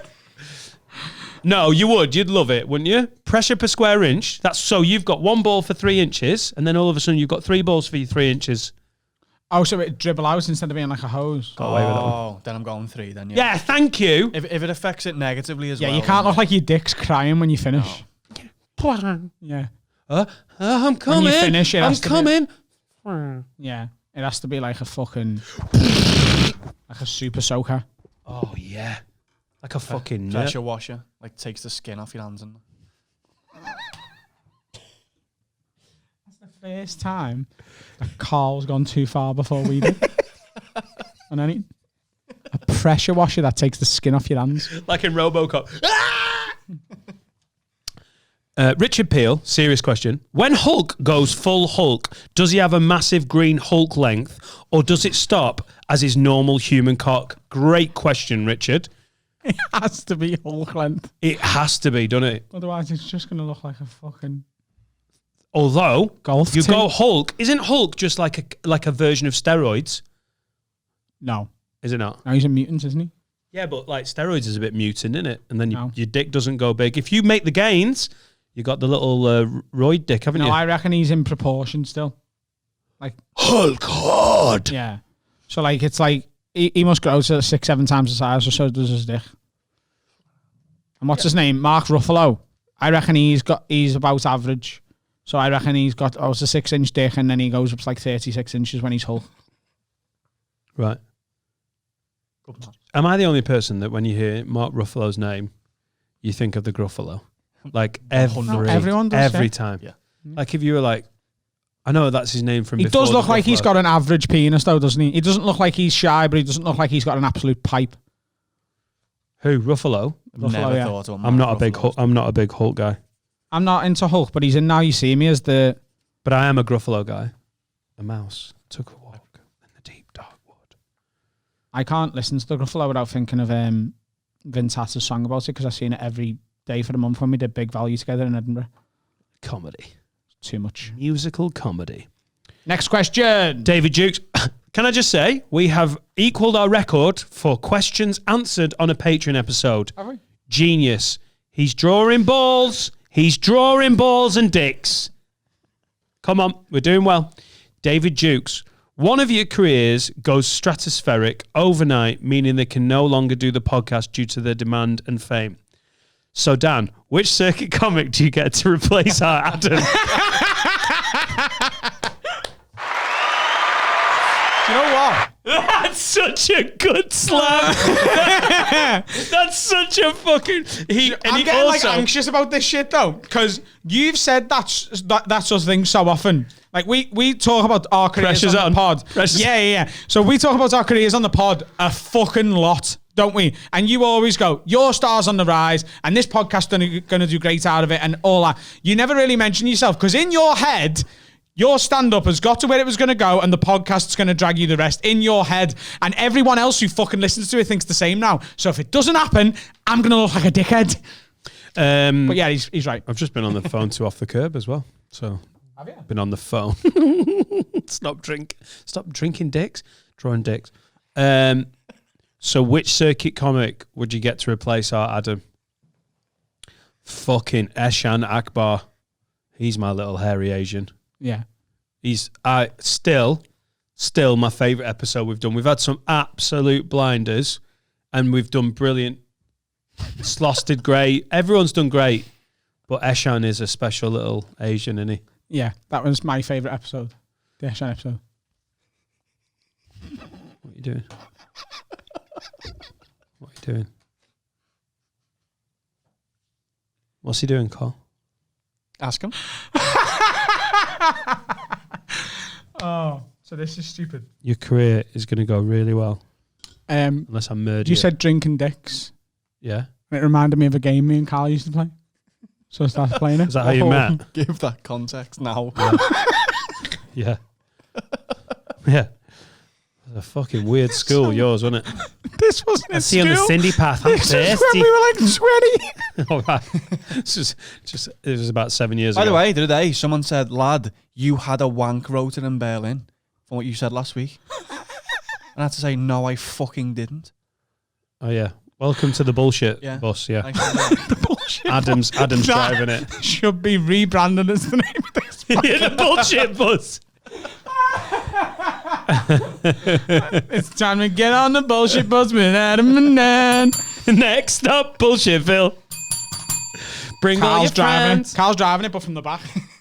He's trying to drive the bus from the back. By the way, I've just renamed the Patreon special. Woo! This Patreon special isn't going to be dated. It's going to be the bullshit bus. That is what we're calling the Patreon special from now on. The Patreon special every week now is this is Bullshit Bus episode 1, and the next one will be number 2. What was the game, Adam? The game was you would pretend to be sucking a dick, and you'd have to just try your best to nearly get caught but not get caught. Right. So you just look at Carl and then turn around in a minute. All right. Yeah.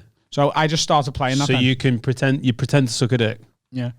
Well, now I know how he can get hard and jizz in a minute. He's just got that imagination, hasn't he? Is that what he was doing before? Yes. You fucker. For about 2 minutes. Can I just say, freaking me out. This is not good because I haven't got any peripheral. I'm your absolute dick drinking look at the size of the black thing here. I can't wear these when I'm driving. I literally can't. I can see his hands moving. Fucking rat. Elliot Broadwell. Now then, lids. Stop drinking dicks. Now then, lids. My bird has a temper and always seems to get into fights when she goes out. So, do I get involved or do I leave her to it? And does she fight because she's from Hull? Yeah, probably, mate. So, Elliot's missus is a bit of a boozed up fighter. Yeah, He's you've saying- got to let her fight her own battles because otherwise you're just going to end up fighting with some absolute grox fella and he's going to fucking put you through a fucking paving slab. That was a very well put together, extremely scouse sentence. Can you just do it again? Say it again, but break it down. Yeah. You're going to have to let her fight her own battles. You know, on the YouTube videos where they go through like Eminem's bars, I've been watching Stevie Knight break down. I feel like we need, oh shit, man, he's fucking speaking it now. You're going to have to let her fight her own battles because otherwise you're going to end up fighting some audible grox fella That was the one. That's where it went. Audible grok. and he's going to put your head through a paving slab because that's what happens. Jade's a fucking nightmare for this shit. She starts things. No, but she doesn't realise that people can fight. Right. She's like, I have told you about the time the Range Rover blocked us in and she poured milkshake all over the Range Rover. She was like, I'm a girl, he won't touch me. I was like, Yeah. I know, yeah. Albanian drug dealers don't mind about you being a girl. They'll shoot anyone. No, they won't. They'll have left her and they'd have smashed my head in. Yeah. If your girlfriend's like that, you've just got to leave her to fight. You've got to. Yeah. I'm not saying If you she's should causing dump them, her. do you know what I mean? If she's in trouble, then absolutely, you defend the love of your life until your last breath. But if she's just a fucking coked up fucking pint in a fight, then yeah. A coke troll. Yeah.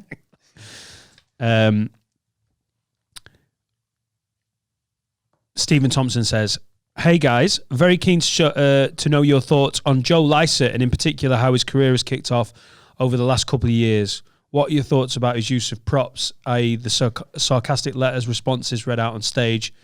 Could you see yourself using something similar?" Can I just say, I saw some of his very, very first gigs when he was at Manchester Uni. Yeah. Him and Jack Whitehall were at uni at the same time, and they were on doing just like student comedy nights, and I was like the headliner when they were both like trying it out. And you could tell Jack was special, and he'd already got like representation. I think basically Jack did his first gig and he had an agent already. He was sort of positioned. Yeah. And Joe Lycett, his dad's a massive TV producer, isn't he? So I think he had yeah. Whereas I saw, and you could tell Jack was special, but in a very like commercially viable way.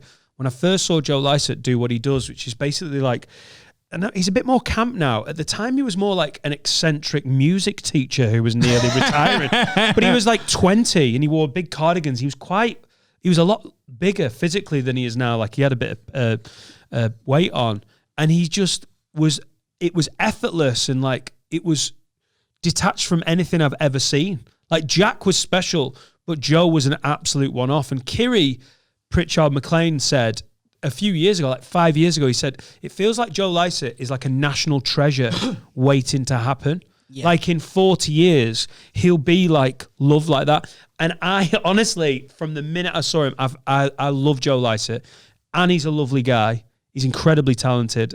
And I think the stuff that he does with those letters he writes, if you tried to fake it, you wouldn't be able to do it because it's so like him. And it's like the old retired man complaining about something and then reading it to you. He's just a bit of a one-off and fucking amazing with it, I think. I think he's such a fucking bellend. Yeah. No, I think he's great. Next question. He was one of the judges when I did Roast Battle. He was dead nice to me there. I've gigged with him loads. He's just dead sound. I think he's brilliant. I think the fact that he keeps doing those letter things and making them new every time is it's creative in itself. It's not derivative of anyone. I saw him do it that for the first time. I'm like, if you tried to do something similar, you'd get, and it was because you'd seen Joe Lycett do it, you would get called out over it so quickly, wouldn't you? People would be like, oh, really? Where did you get the idea for this shit? Yeah. And also, talking about new comedy in the store and Beat the Frog, how many new acts have you seen with a prop come out and go, oh, I saw this in the paper last week, and it's like frayed, and because they've been carrying it around for 6 months, and then they're there shaking it, and you're like, it doesn't work very well. That sort of prop stuff. You have to be really, really comfortable and great with it. You have to. It has to really need to be there. He's great. There's not really, like, I think he's a really, really, really top level British comic, and I like working with him. I'm like watching him. Love it. I'm far more in personally to my American style of comedy, which we've talked about a million times, and so I won't go into it again. But I love it when he's on. I love working with him. I watch his clips when they come up on Facebook. He's not like someone who I necessarily put in me top 5 or anything, because my type of comedy is really opinionated, strong, high status stuff. But he's fucking brilliant at what he does, and to watch him, there's no one else like him in the UK, which is what you're talking about. And I think a lot of times Patreon listeners and the pod listeners ask these questions because they want dirt. Yeah. Because Joe Lycett is like, we've had it like, what do you think of Joel Dommett going in the jungle, and what do you think of this? And I think people are basically going, they want the behind the curtains look at, like, is he sound though? What do comics think of him? Because they'll all have their opinions, like everyone does. Like, oh, I think this about Russell Howard. They want to know what comics think of each other. And you'd think there might be a bit of jealousy about how Joe's career has gone, because it has gone. I am yet to hear anyone have a fucking negative opinion about Joe Lycett. I'd be surprised. I'd be surprised. You can't. There's nothing negative to say. He's funny. He works hard. He's good on everything he does, and he's dead sound. Like, there's nothing. Ryan Scott says, as Adam was on Comedy Roast, just a question about that. If you were to roast anyone, who would it be? Obviously, this person will have to roast you back, so you'll need to pick someone who would give as good as they got. And if you could see 2 comedians roasting each other, who would you love to watch? I think the first question's the one, isn't it? Who would you love to? Yeah. Yeah. For reasons already established on this podcast. Yeah. I asked for her when they asked me for a list of potential opponents. I was like, Sophie, darling, I want you. I needed you. I was like, get me Sophie, and I guarantee it'll be your highest view battle you've ever had. It did not come off. I said no. You know who mine would be? Vladimir Putin. I'm fucking. He's not a comic, is he? Yeah, but he'd do. I'd do my roast. He'd get some and rices then in he'd him. get me fucking poisoned. Who would you actually do though? Comedy. Would you do it if you got offered roast battle? Would you do it on Comedy Central? I've done a few of the rap battles, which is basically It's similar. it's a halfway, isn't it? Yeah. Roast battles. I'm not a actually great easy. joke writer. I'm not a brilliant joke writer. It's not my thing. Like, I can write some funny stuff, but I can't write to a remit very well. So people, if you don't like, there's comic brains work differently.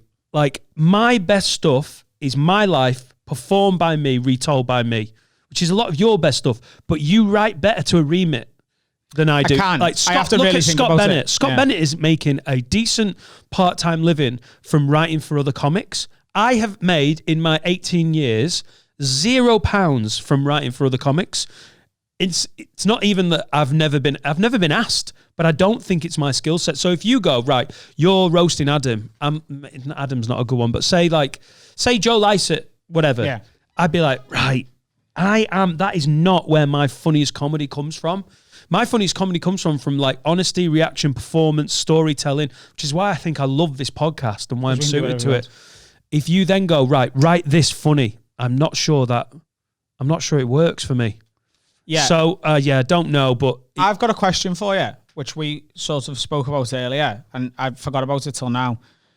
If you got your own show, right, and whether that's on Channel 4, BBC One, Netflix, right, or in 2 years' time, when this podcast is making bank, there's 5,000 people on the Patreon, and we've got enough money where we can open a proper production company, and we're making our own shit to put on YouTube or our own app or something good. Do you know what I mean? Yeah. We're in a position to go, right, people love our podcast so much, we've got all this Patreon money coming in, we've got sponsors coming out of our ass, it's a proper thing, and we're not greedy. We don't want to just be hoarding money. We want to create and Produce give content. comics other opportunities and stuff, but we go, right, we're going to make our own show.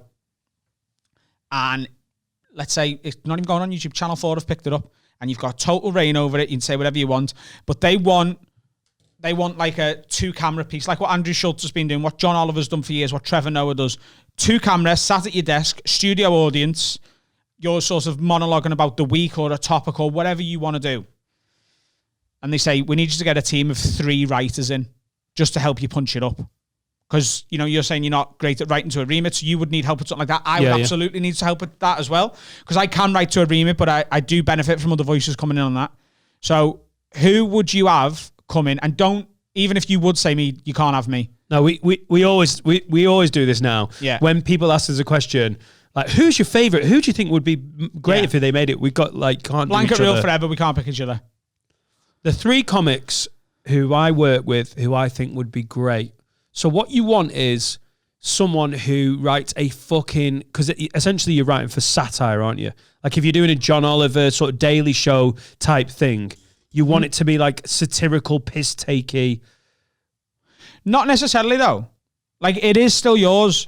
Basically, the question is, who would you get in to write for you if you had your own TV show and you needed to produce a lot of jokes? If it was like You've still got last week control. tonight or whatever, like, and I'm taking the piss out of like current events, almost like when we do but current events on the pod. You don't need to do that though, because it's your show. So Okay, if you're like, I don't need, you could just be like, it's essentially stand up, sat down about whatever you want. I would think about asking Mark Nelson, Okay. seriously, from Glasgow, Yeah. because I think that guy is experienced, funny as fuck, and he's also, God, he's good at. He's one of them actually. Like, these are the jokes getting the laugh. He's funny in himself, but I mean, I fucking perform like a little dancing monkey with my bits and voices and everything. Yeah. Mate, he's just doing his fucking stuff. Yeah.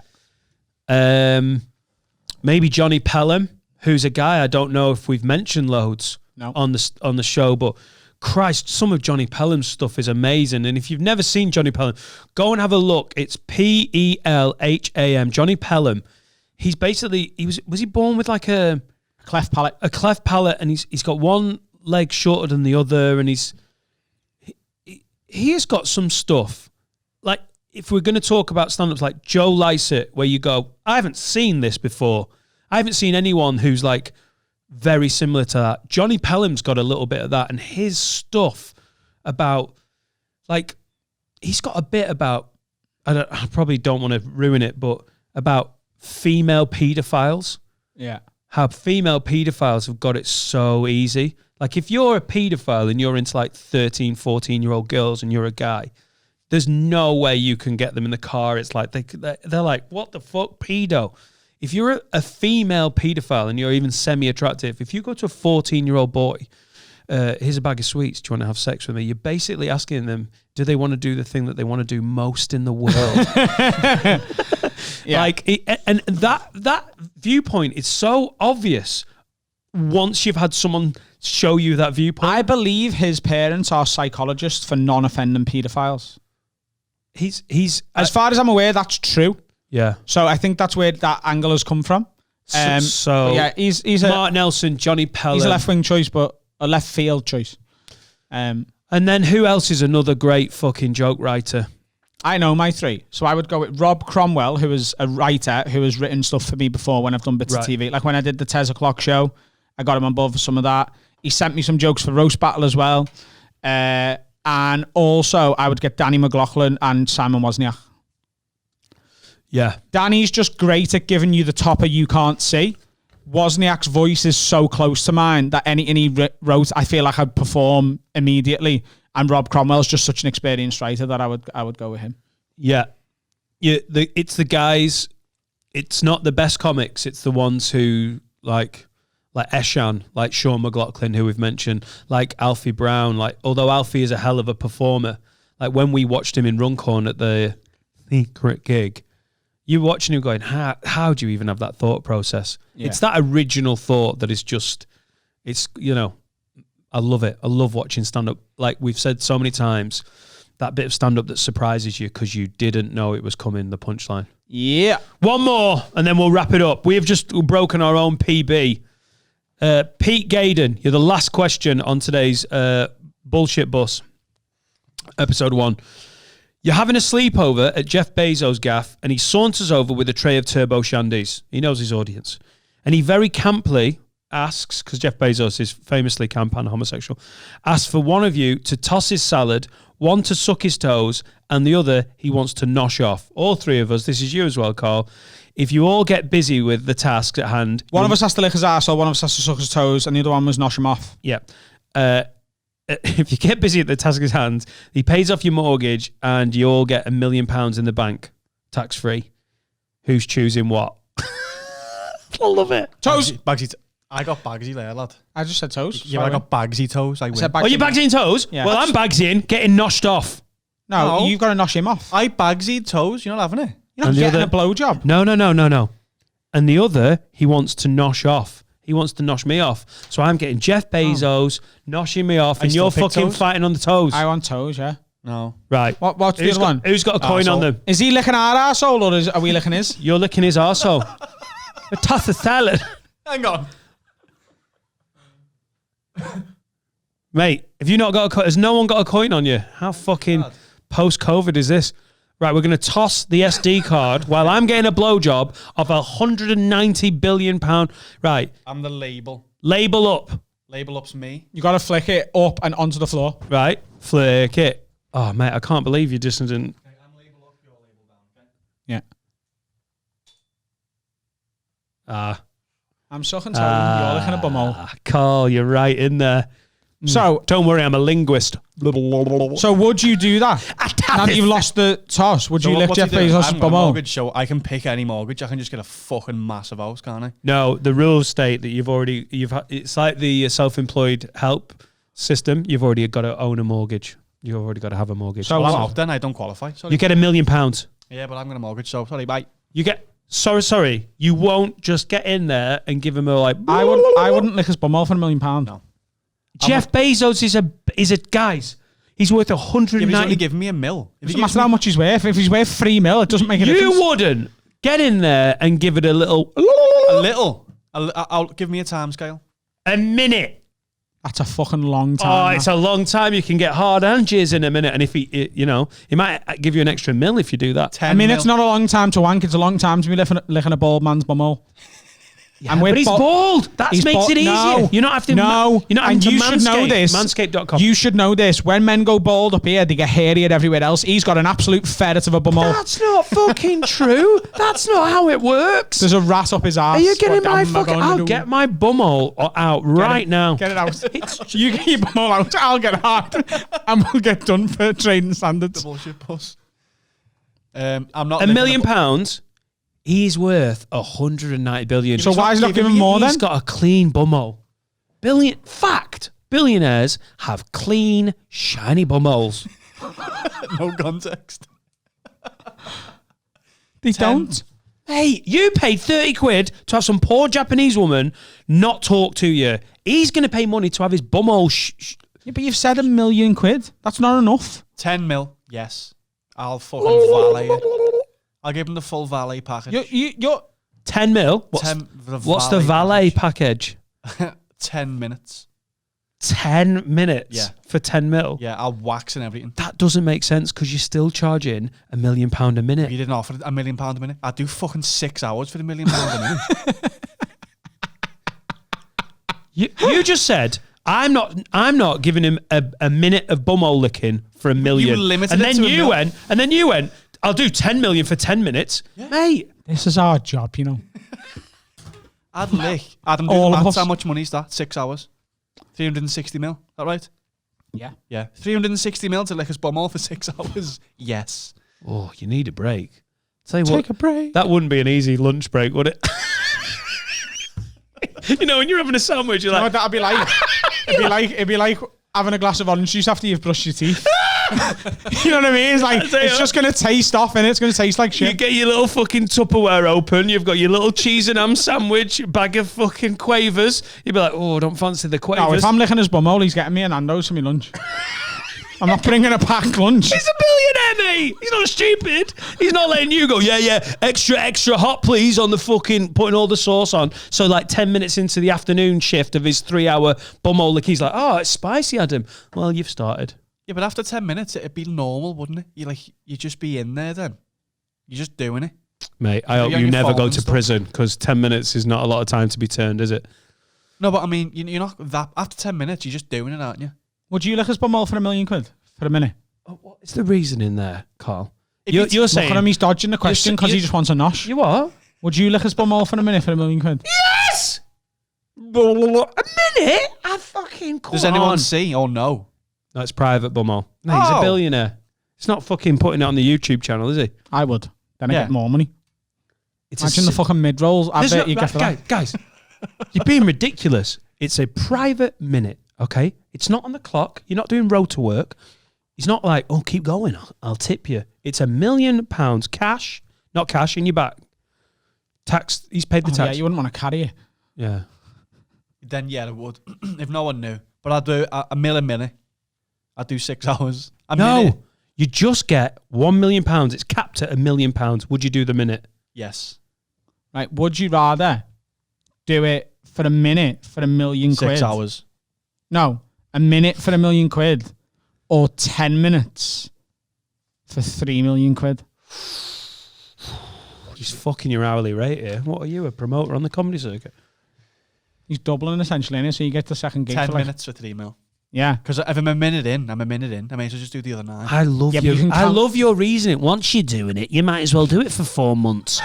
Once you're licking a man's arsehole, the first lick is always the deepest. First lick is the deepest. Baby, I know the first lick is the deepest. Am I wrong? You wouldn't get into it. No. Did you see it? Yeah, I wish we had the camera set up on Carl. You wouldn't get into it. I don't mean enjoy it, but you're just there then. No, it doesn't work like that. You're basically saying like, oh, something's horrific, but once it's happening, you might as well just have it go on for fucking days. Well, it's worth £3 million, yeah. I'm not doing it anyway, by the way. I'll suck his toes, but I'm not licking his bumhole. Yeah, you get 400 grand for sucking his toes. You're not getting $1 million. It says $1 million on the thing. Can't fucking change the goalposts. Do you think this is a fucking bullshit podcast? I haven't got a The mortgage. first lick is the deepest. Bezos. Right, that's ridiculous. Honestly, I've loved it. We can't have a week off every week, but by God, it makes me enjoy the bullshit bus. Next stop. Cha! Upset me, nasty bitch. Guess who's pressing the buttons now? Mama like that. Mama like that. Order. Ladies and gents, thank you for listening to the Patreon exclusive. It's been an absolute joy. We will be back at weekend with a special guest, and it's going to be a good one. It's going to be great. Sensei Carl, may you have a bum-free 10 minutes. Thank you. I'm going for a wank. I'll be back in a minute. All right. Back in a minute. Great humour. Thanks for listening. Thanks for watching. Godspeed.